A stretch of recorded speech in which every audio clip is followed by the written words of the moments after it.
Hey guys, I wanted to show you guys what I made my friend for Christmas. She likes Thomas Kinkade, and she likes green, and she likes purples and woodsy and eclectic, and just, she's very fun and she's got great taste. And she runs a group on Facebook, and she's my best friend. She's been so sweet to me and so supportive and so understanding, and she's even on my design team. She does so much for me. So I wanted to pay her back a little bit. Not really pay her back. It's a Christmas gift, and I wanted to show how much I appreciate her and how much I love her. So it's kind of awkward to get into the camera, but I found this Thomas Kinkade stationery box, and I mean, honestly, it's just perfect for what I wanted to do. So it's very cute. I'd say the size of it, I can tell you, is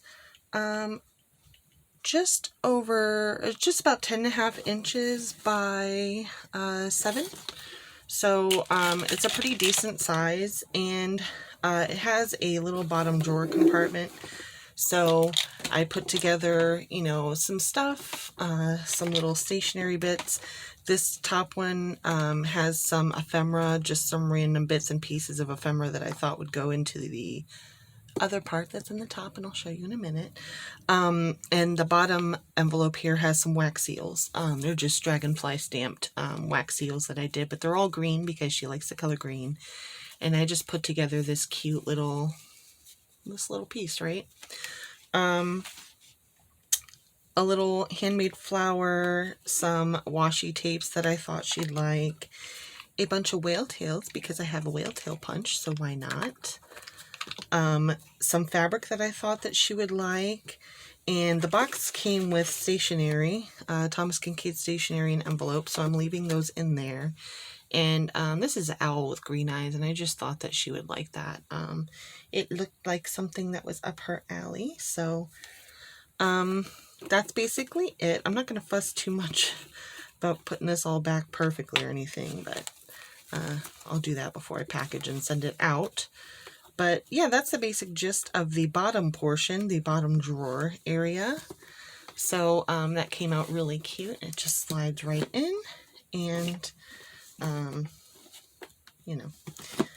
Anyway, and the top part, now this is the best part, is a journal that I handmade. So I'm just going to take this out really quick, and I'll show it to you in a sec. But see, it's just a nice little box area, and I think I'm going to try to stick this lace in there and then put the journal in there. I don't know if it'll fit, but the top part has this pretty picture as well. I love Thomas Kinkade. My grandmother always loved it, and so I kind of grew up loving Thomas Kinkade. Anyway, this is the journal that I made for her. It's got little hints of purple throughout, but it's mostly green. I even did green threading. So this closure is actually inspired by another design team member of mine, Sharon, over at Paper and Lace Moments on YouTube. You should check her out. She's great. But she did this closure one time with a doily and some you know, ribbon, and so I thought that's an excellent idea. So I'm going to try it. I've used this doily for coffee staining, and it's got just such a gorgeous color to it, so I wanted to use that. And it's just some fabric put together and, you know, sewn together, and that's the closure. But it's completely detachable, so you don't have to use it if you don't want to. And then this is the journal. So the cover is actually put together with different fabrics, and then underneath, I don't even know if you can see all the different details in different fabrics under there. But then I put the clear, or not clear, but you know, the sheer lace over top, and sewed that. And I just did some funky stitching. She loves funky stitching, so I was like, you know what, I'm gonna do that.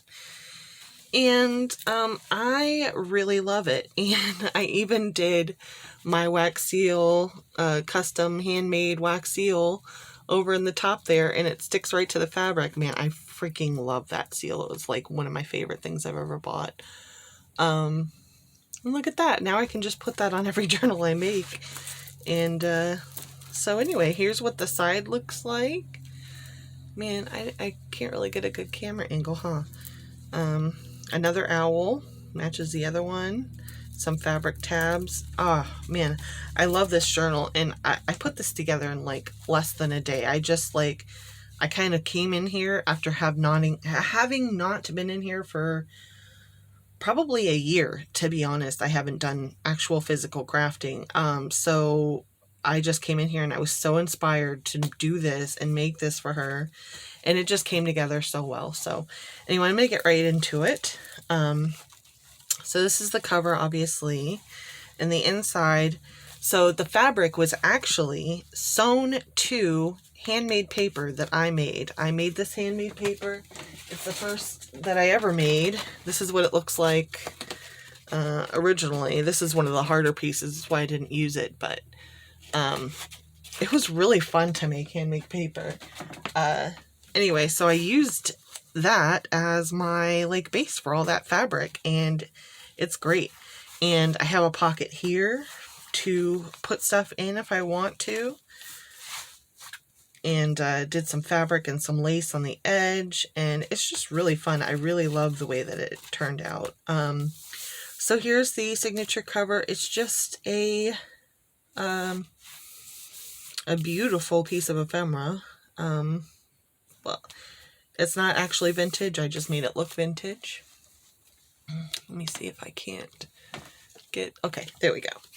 And just some fabric. Here's another pretty piece with some fabric, and I'll stop talking really. I just kind of want to show you what I got in here.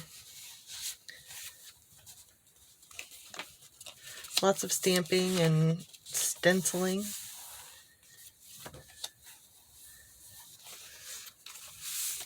It's a bookmark with that same fabric.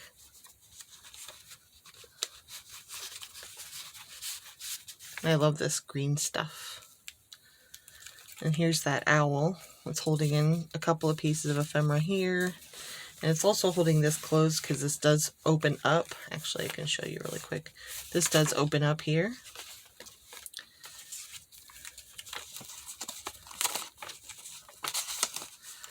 And there we go. That owl. Just some vintage book paper. This was in there. It just has some coffee dyed envelopes that I made for her, and some other little bits and pieces in this sack. It's just clipped right in. More paper. I love this paper, by the way.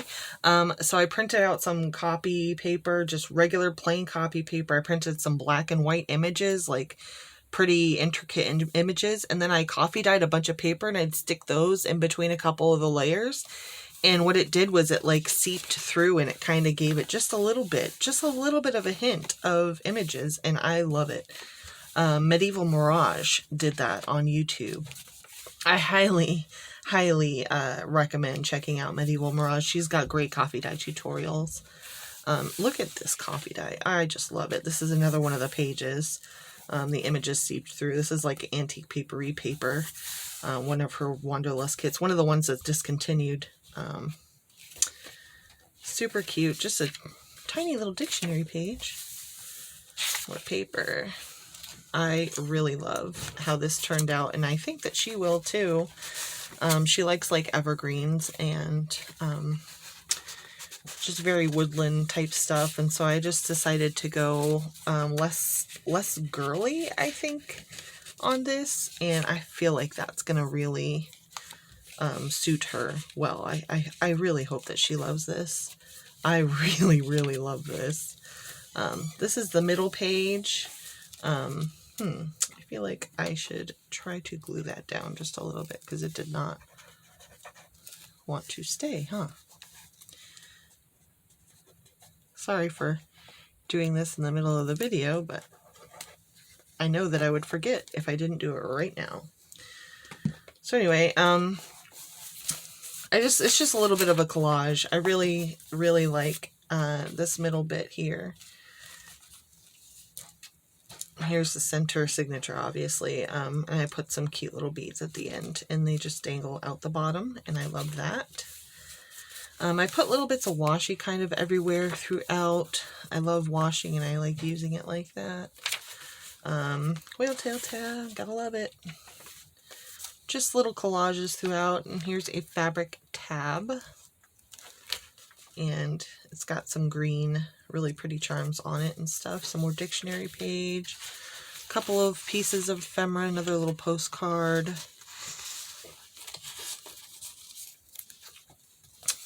Fun fabric that's been hand dyed. Very grungy.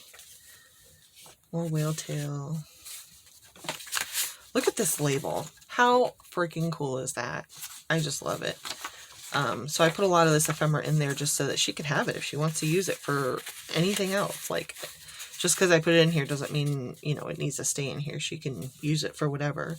That's why I just kind of filled this thing with ephemera, because also her name is Joy. So I got a cute little tag here that says Joy.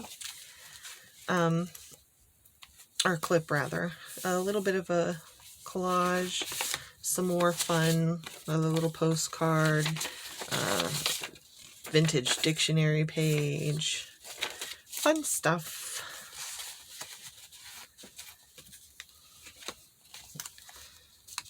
And this is some of the same fabric that I used on the front and the cover, like the underneath part. I use that fabric, so I like to use the same thing throughout. I think it gives it a more cohesive feel. Some more of this fabric, fabric tab. And here's the charm on that one. More vintage book page. And another tiny little tag. And this is actually a big sticker. I should probably write on here.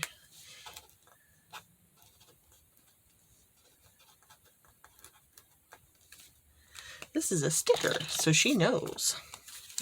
'Cause, I mean, how are you going to tell, really?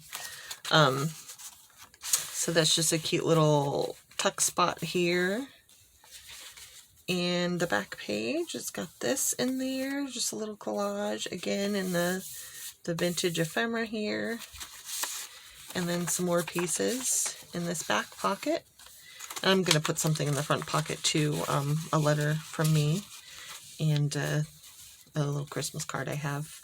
Anyway, that's it. That is the book all together, and I love how it turned out. So I wanted to show you. I think it's going to be a fun little gift, putting it in this box and then mailing this box off to her. What do you guys think? Let me know. See you guys. Thanks for watching. Bye.